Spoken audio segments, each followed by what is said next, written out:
You cannot wait to achieve your goals and to start the things that you want to start because if you keep waiting until, you'll never do it. Hello, everybody, and welcome back to my channel. It is your girl, Simone Nicole here, back at it again with yet another video. And today's video, I feel like it's only right. It is our first day of the 5 days of Simone. Yay! I'll be uploading every single day for the next 5 days. So I'm so excited for you guys to see what I have been working on. And it only felt right that I start with this video. You guys saw the title. I want to talk about how, if you are going to do anything in life, you should do it poorly. I made a video about this on TikTok, reposted it to my Instagram. It is one of my best performing videos of all time at this point, and it is constantly reposted. I'm constantly getting DMs about it. So if you would like to know why I feel like the philosophy of doing things poorly will help you tremendously in your life, then please keep watching. Okay, I want to start off of this video by talking about perfectionism. Oh, there is so much to unpack with perfectionism, and it is something that is talked about so much nowadays. It's like a badge of honor that people wear, but then they also like are coy and like pretend like it's a bad thing. Like they're like, oh my God, I'm such a perfectionist, but like, ha ha ha ha. But really, let's talk about the idea of perfectionism. Coming from a personal place, I wouldn't call myself a perfectionist, but I do have perfectionist tendencies. I feel like if I'm gonna do something, then I'm gonna give it my 100%. And that's because I'm a woman of my word. And I feel like if I give you my word that I'm going to do something, if I'm going to be somewhere, if I'm going to show up, I'm not going to show up half-assed. I'm going to show up and I'm going to do so in the best way that I possibly can. Because of the latter half of that statement, the whole showing up and doing it as best as I possibly can, my brain is just coding that, saying as best as I can, when I know that that really means if I can't do it at 100%, then I don't want to do it at all. That mentality inadvertently caused me to stop doing things if I didn't feel like I could execute them perfectly. For example, in the video, I made it about going to the gym, which I feel like a lot of people can sympathize with, because we've all been there where we like want to go to the gym, but we know that like we're not feeling our best. So we know that we're not going to go the hardest. So then we just don't go at all. Another thing that I run into a lot is around content and just like my creative juices and like overthinking things. And like literally all the videos that y'all are about to see this week, I have overthought myself into feeling like everybody is going to hate them, and I'm putting in all of this work for no reason because everybody hates me and this is a stupid concept and who wants to hear me talk. And if I let that voice win, then we wouldn't have videos. But that is something that I constantly am thinking to myself, like if an idea isn't fully fleshed out, I shouldn't put it out. If this TikTok isn't perfectly filmed, if my sound isn't the best, if my lighting is this, if my hair wasn't so perfectly X, like these are constant things that I have going in my head because I feel like if I don't check every single box, then I failed. We've done this thing in society where we have now decided that perfectionism is equated to goodness, and people that are perfect are closer to people that are good and successful and have a lot of things going for themselves. Here's the problem. Someone said this to me and I will literally never forget it. They said that perfectionism is nothing more than the ultimate form of trying to avoid criticism. And that blew me back in my seat, y'all. My hair gone off my head. My eyebrows singed. I could not believe that statement because it hit home so deeply, and I realized it is so true.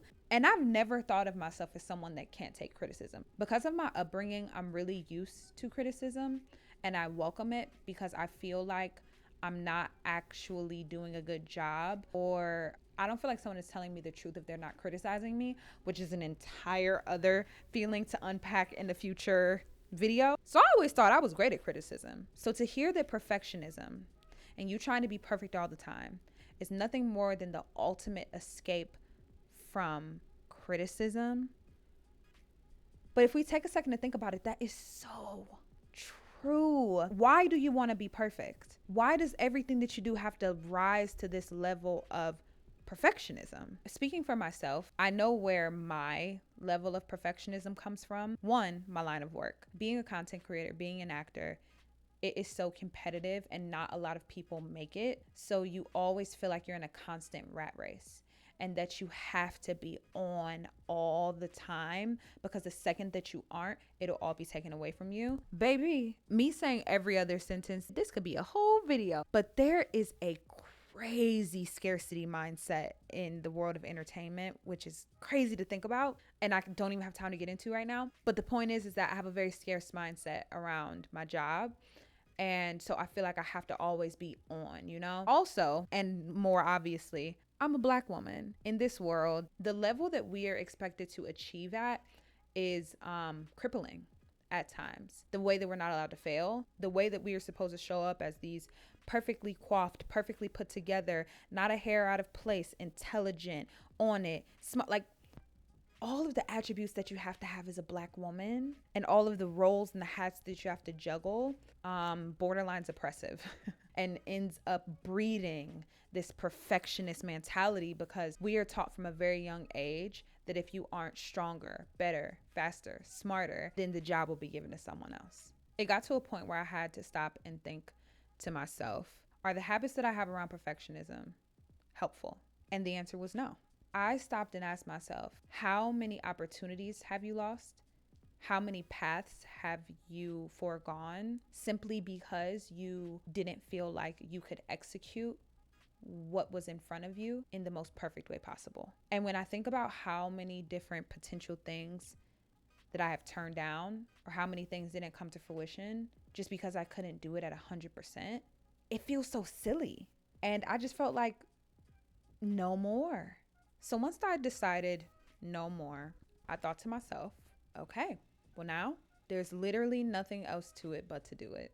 I have to move before my brain lets me talk myself out of it and lets me tell myself every single reason why what I'm trying to do wouldn't work, won't work, how it's been done before, how I'm not doing it good enough.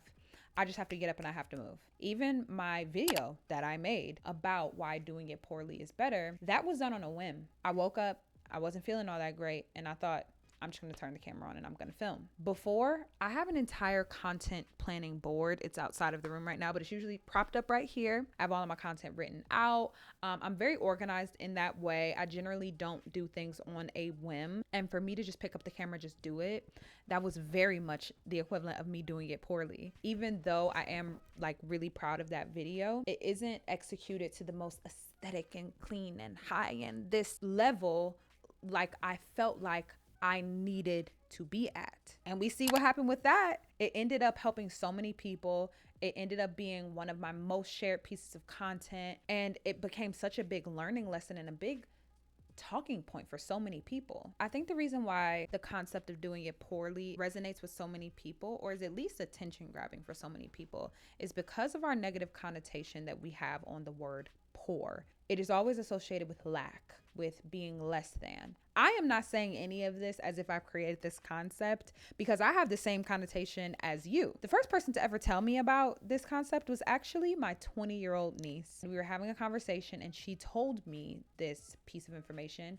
And do you ever hear something and it goes into your ear, goes into your brain, lodges itself into the part of your brain that stores long-term memories and goes beep, locked in? That is what happened when she told that to me. It just resonated so deeply with me, because it was so jarring to hear, if you're gonna do something, do it poorly. Because it sounds like I'm saying, if you're gonna set goals, do shit at them. And that's not what I'm saying. No human can operate at 100% all the time. It is not realistic and it is not sustainable. And often we equate someone that we perceive to be operating at 100 and getting everything done and completing all of their goals as the people that are doing the best. And that is why we start to equate that with perfectionism. When in reality, one, we have to remember, as always, that social media is people's highlight reels. If you haven't seen my video about, logging off and touching some grass, please go watch it. I will have it linked on the screen, because even those people that seem like they're doing it all have entire teams underneath them. It reminds me of when Bill Gates was, I think that it was a video of, I think it was Bill Gates that was going around, and someone asked him how much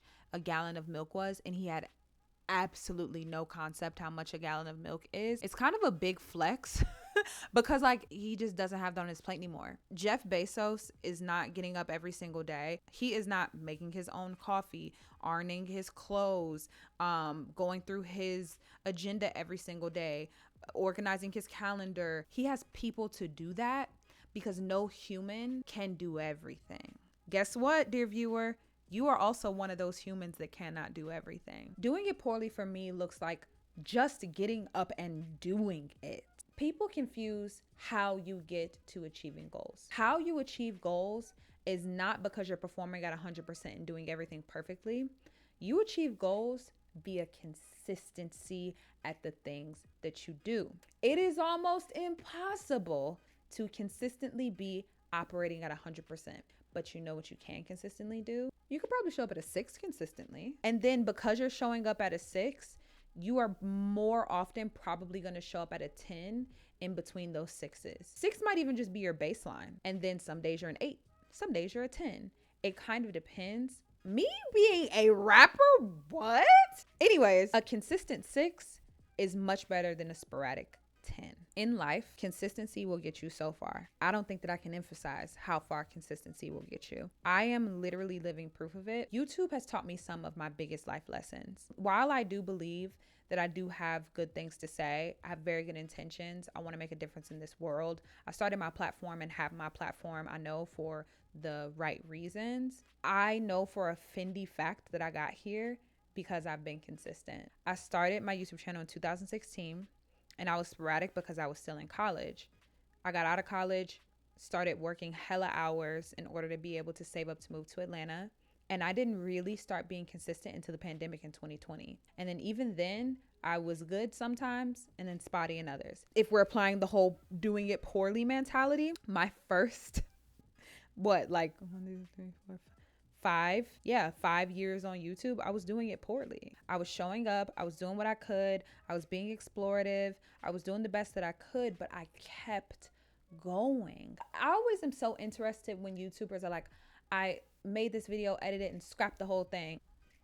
Girl, I'd be damned if I sit, film, edit a YouTube video and then scrap it. No, not happening. If I worked hard on it, it's going out. If it is, quote, mediocre, whatever, because I had to start somewhere. You cannot wait to achieve your goals and to start the things that you want to start because if you keep waiting until, you'll never do it. We will talk about this later on in the week, but it is crazy to me how black and white the world is. It's always all or nothing. That is a fat lie that was sold to us by I don't know who, but it's a lie. Just because you can't do it at 100% doesn't mean that you shouldn't do it at all. And I would even go a step further to say that if doing it poorly is all you have, then do it poorly. That is going to bring us to the end of today's video. I hope that out of everything that I talked about in this video, that I really drove home to you that being a perfectionist is way less valuable than being consistent. I hope that this video gives you a little more grace for yourself, and I hope that it inspires you to get up and be mediocre. Thank you guys so much for joining me for today's video. I'm so excited to spend the rest of the week with you guys. And if you want to make any guesses as to what you think we're going to be talking about this week, make sure you drop them in the comments down below. And that is going to be all that I have for you guys today. Thank you so very much for joining me. Remember to keep positivity in your life because positivity breeds positivity, and we have absolutely no time for negativity in 2022. I'll see you guys super duper soon, as in tomorrow, in my next video. Mwah. Bye, guys.